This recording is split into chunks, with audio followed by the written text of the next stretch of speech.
आज व्यञ्जन झाँक्री ब्लक युटमा चाहिँ हामी नवबुद्ध घुम्न आउँदा सिद्धार्थ गौतमले यसरी चाहिँ बाघिनीलाई आफ्नो खुट्टाको मासु काटेर चाहिँ यसरी दिएको थियो डमरहरूलाई, बाघको बच्चालाई चाहिँ। नवबुद्ध सिद्धार्थ गौतम बुद्धले चाहिँ आफ्नो मासु काटेर चाहिँ बाघिनीलाई यसरी खुवाएको थियो। यो 2, 4, 5वटा बाघिनीको बच्चा डमरहरूलाई चाहिँ भोको हुँदा सिद्धार्थ गौतमले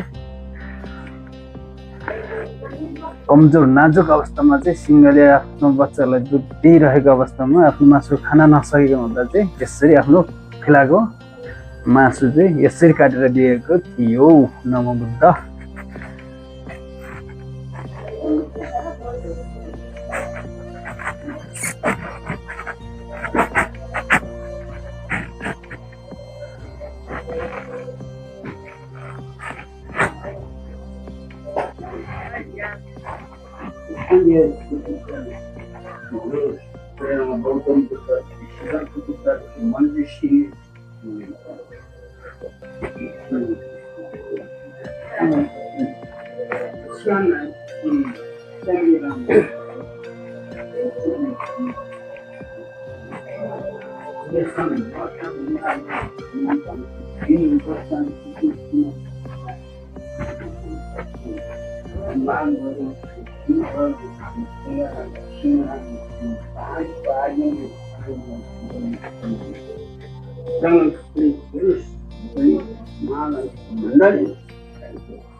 नवबुद्ध घुमघाम गर्दाखेरि चाहिँ अब खाता चढाउने ठाउँमा आइपुग्यो हामी चाहिँ।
Iya.